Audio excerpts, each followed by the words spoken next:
James Maclaren, who joins us live from London. He's a former British Army officer and also a defence and security journalist. Welcome to the News Hour.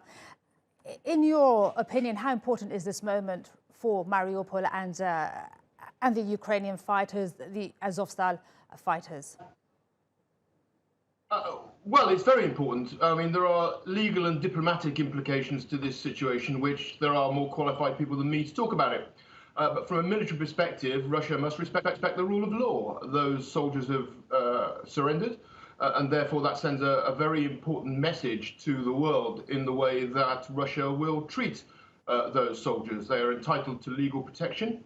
Russians are entitled to interrogate them for any information that may help any investigations they may have, but of course that must be within the normal codes of the rule of law and treatment of prisoners of war. In terms of the wider situation, of course the Russians have invested very heavily in taking that city, and they have paid a very expensive price for that success. And that probably is an indication of the way this will go now into a wider operational stalemate. And yet we don't know the details, do we? Really, was it the Red Cross, the UN? Who exactly was involved? What deal was struck, do we?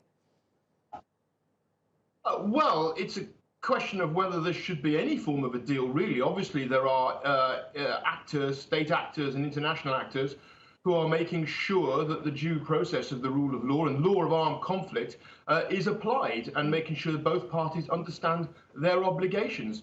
So it doesn't really matter that it's a one-off deal. That would be, I think, to politicize it too much.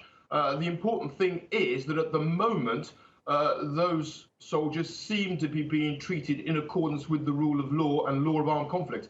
And Russia must understand that it must stay that way. Otherwise, its already hugely diminished international reputation is only going to slide further away from it. Let's talk about the rule of law. A big development today is, of course, that it is the first war crimes trial since Moscow's attack of Ukraine. It starts today in Kiev. How important is that?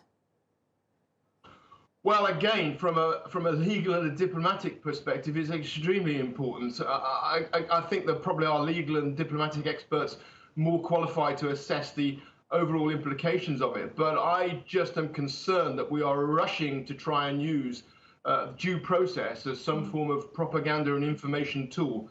That may not be in either side's interests. I mean, quite why such an important event has to take place still under the shadow of such close and intimate and emotive combat, I'm not sure. But there are others that could judge it differently. All right. James Maclaren, thank you so much for your thoughts and input today. Really appreciate it.